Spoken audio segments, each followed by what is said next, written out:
convincerti con la nostra esperienza nel motorsport o con le nostre partnership sportive. Ma non basta. L'unica cosa che conta in uno pneumatico è la sua qualità, in qualsiasi condizione.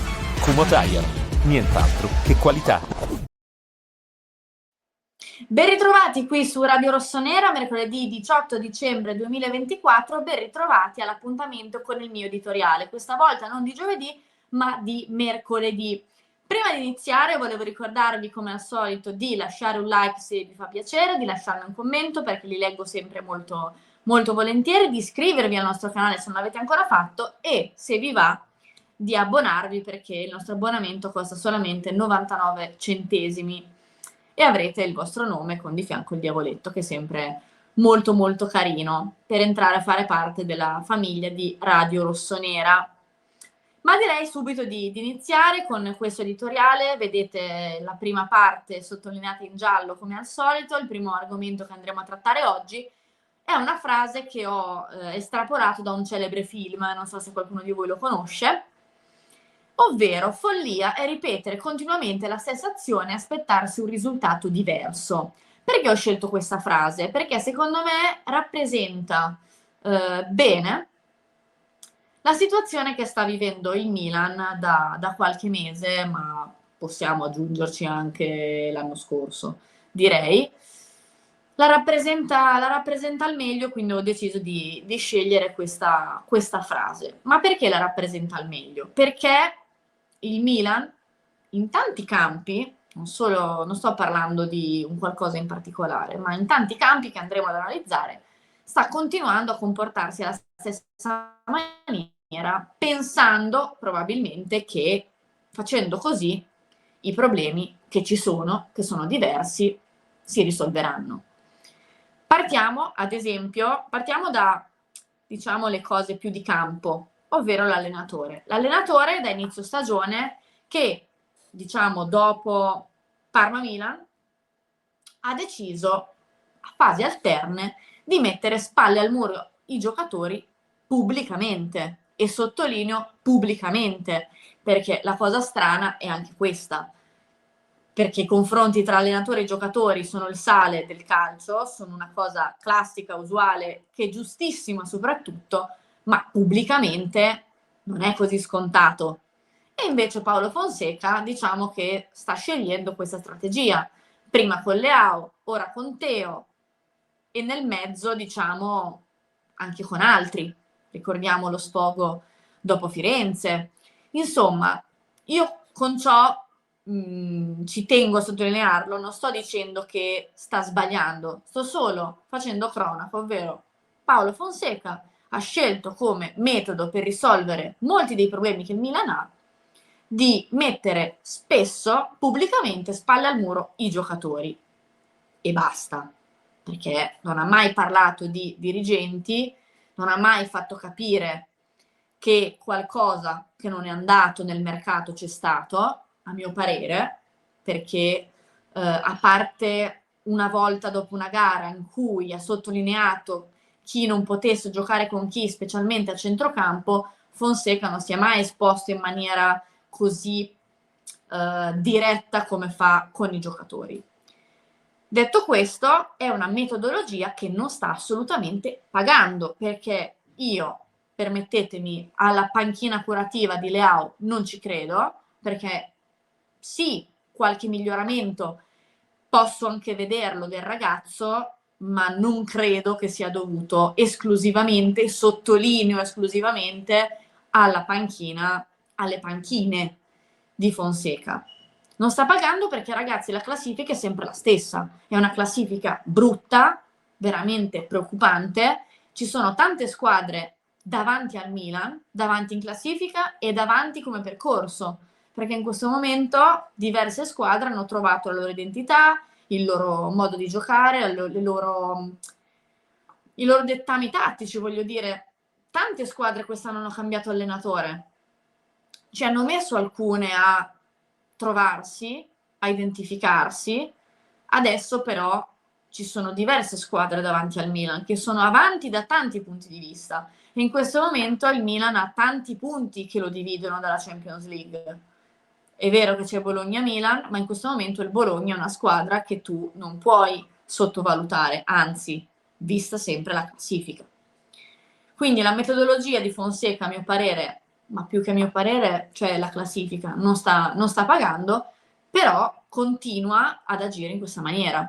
Continua ad agire in questa maniera perché io non vedo altre soluzioni che sta attuando, perché comunque sta continuando a, diciamo, parlare di altro quando il momento è difficile, perché parla di arbitri, parla dei giocatori, parla di impegno, di letture sbagliate e soprattutto continua a ribadire che ci vuole tempo, che in pre-season ha avuto pochi giocatori, ha avuto tempo per lavorare con i titolari, eccetera, eccetera, eccetera.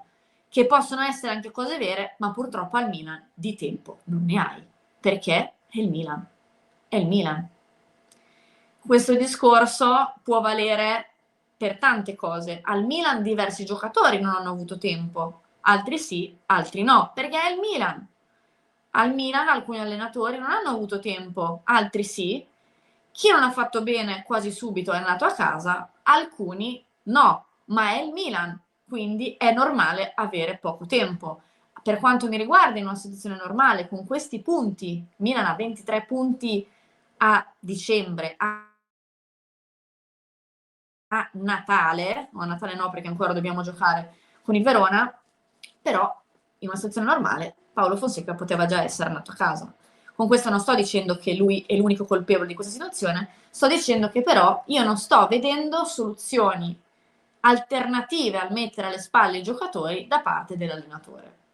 Non sto dicendo che fa male a mettere spalle al muro i giocatori, ma che non può essere l'unica soluzione, perché evidentemente se la prova da dopo Parma-Milan e la classifica è quella, non funziona. E quindi bisogna lavorare e fare anche dell'altro.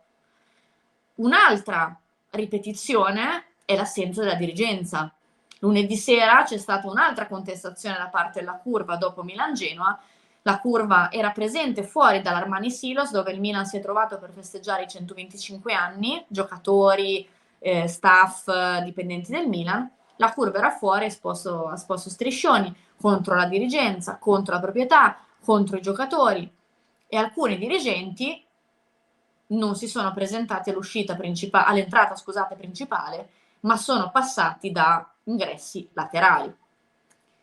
Questa è un'assenza, come è stata l'assenza che ha fatto tanto rumore a Milanello dopo lo sfogo di Fonseca post Milan Stella Rossa, ma ragazzi si può dire che è una dirigenza assente da tempo, è assente con l'allenatore perché Fonseca starà sicuramente sbagliando qualcosa perché altrimenti non avrebbe questi risultati, ma è un allenatore lasciato continuamente solo.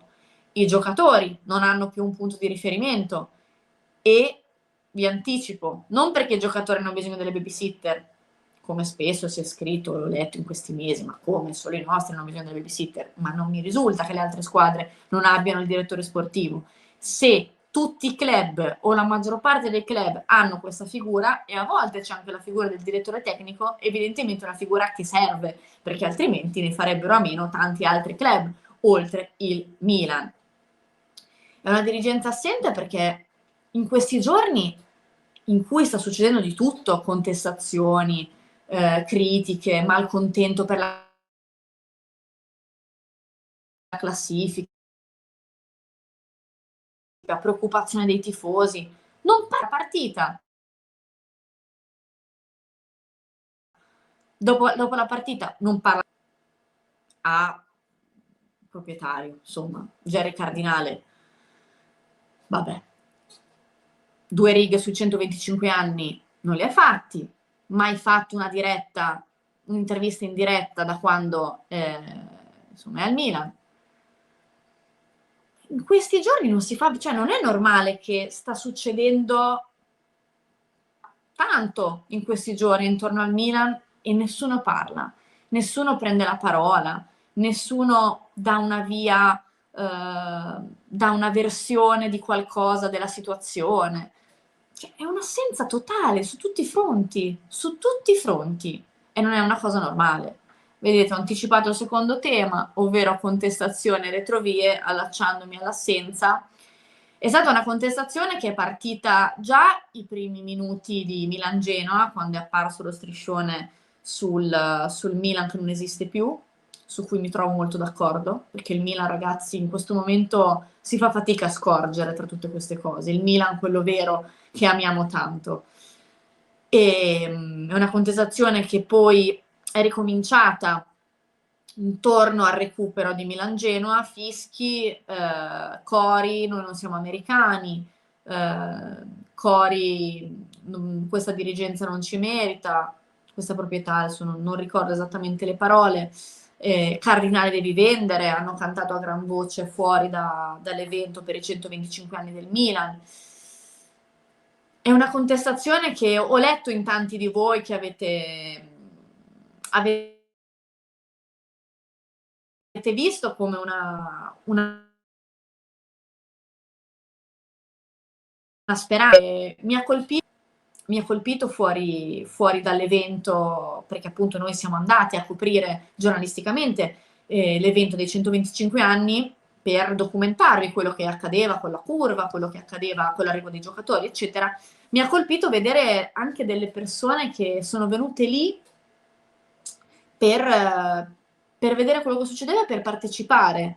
Mi ha colpito un tifoso che mi ha detto: io non canto, non sono qui con la curva, però volevo venire perché la contestazione mi ha riacceso un sentimento di speranza che possa cambiare qualcosa. Allora ho saputo di questo evento, di questo ritrovo, e sono venuto perché volevo esserci.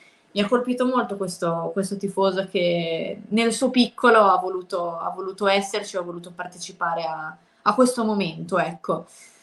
Retrovie perché, cioè, non sembra un po' strano che sta succedendo tutto questo e non si sente una parola, cioè non c'è una parola di, non so, provare a tranquillizzare l'ambiente, bisogna esserne capaci però. Provare a far capire che sì, in questo momento ci sono delle difficoltà, però abbiamo in mente questo, questo e questo per provare a risolvere. Non c'è nessuno, non c'è nessuno che in questo momento ha a cuore il Milan, è solamente un momento in cui ci sono tante persone dentro il Milan che coltivano il proprio orticello. A me spiace dirlo, ma più va avanti questa situazione, più noto questo, perché ripeto, sono giorni in cui sta accadendo di tutto.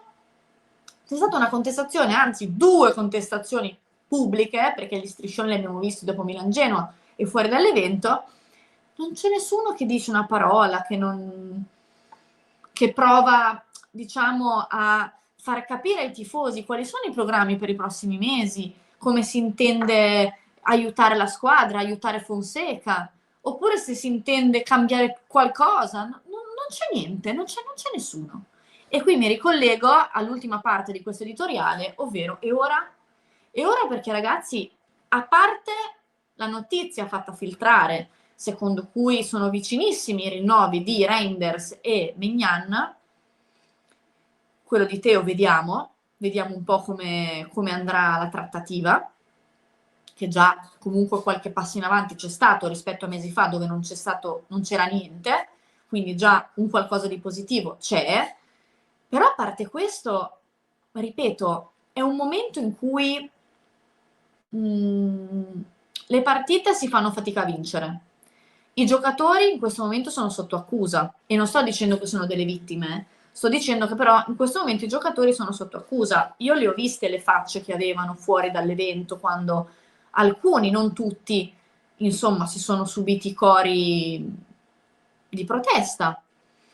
È un momento in cui bisogna stare uniti, bisogna avere le idee chiare, bisogna avere una strada tracciata da percorrere, perché da questa situazione bisogna uscirne uniti, bisogna uscirne insieme. Non è che domani ci svegliamo, ah sì, dai, è passato tutto, è perché evidentemente se a dicembre siamo ancora qui, perché vi leggo quando mi scrivete o quando ci scrivete anche negli altri contenuti di questo canale, dite sempre le stesse cose, scrivete sempre le stesse cose, ma ragazzi, cioè qui sono 4 mesi che a ciclo capitano sempre le stesse cose. Vinci una partita, pareggi quella dopo e perdi quella dopo.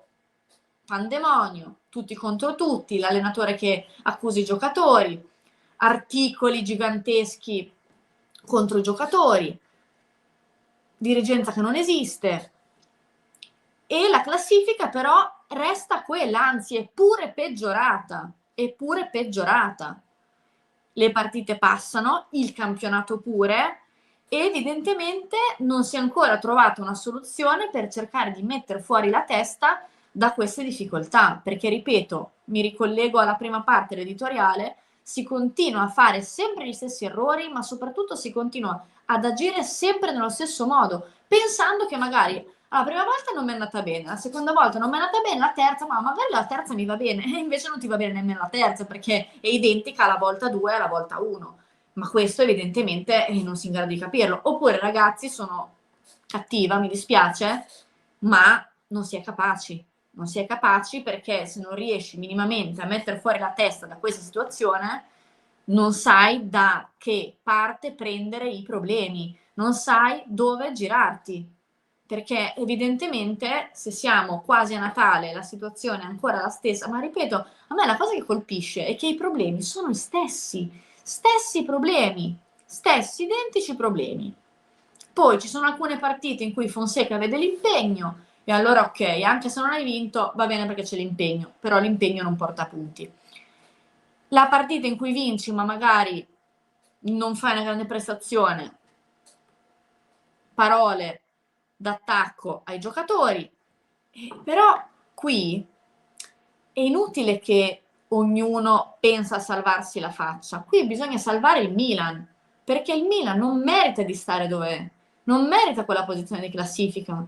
Non mi venite a dire che questa è una rosa che, tanto lo sapete come la penso se mi ascoltate spesso qui su Radio Rossonera. Per me la rosa non è più forte di quella di 2 anni fa e io non smetterò mai di dirlo, è stata depotenziata in diverse cose, poi su altre migliorata, assolutamente sì, perché ci sono dei calciatori che comunque stanno facendo molto bene, sono meglio di altri che c'erano, ma per me dal punto di vista dei reparti, alcuni reparti sono stati depotenziati, ma non è una rosa che può stare lì, non è una rosa che può stare lì, cioè va bene tutto, ma non si può vedere che la rosa che ha Teo Hernandez, Leao, Mignan, Malik Ciao, Reinders e Pulisic è lì. Ma stiamo scherzando? Dai, cioè, apriamo gli occhi, va bene, sicuramente non è prima, non è seconda, non è nemmeno terza, ma non può essere lì. Ragazzi, io vi saluto, vi ringrazio, siamo arrivati alla fine di questo editoriale, spero che sia stato interessante, anzi, anche se la situazione è questa, quindi non vi posso raccontare cose completamente diverse. Spero che, dato che è l'ultimo editoriale prima di Natale, passerete delle buone feste e speriamo che il 2025 ci porti qualcosa di più del Milan, perché il Milan in questo momento manca a tante persone. Un saluto e un abbraccio e ci vediamo nei prossimi contenuti e appuntamenti live di Radio Rossonera. Potremmo convincerti con la nostra esperienza nel motorsport o con le nostre partnership sportive. Ma non basta. L'unica cosa che conta in uno pneumatico è la sua qualità in qualsiasi condizione. Kumho Tire, nient'altro che qualità.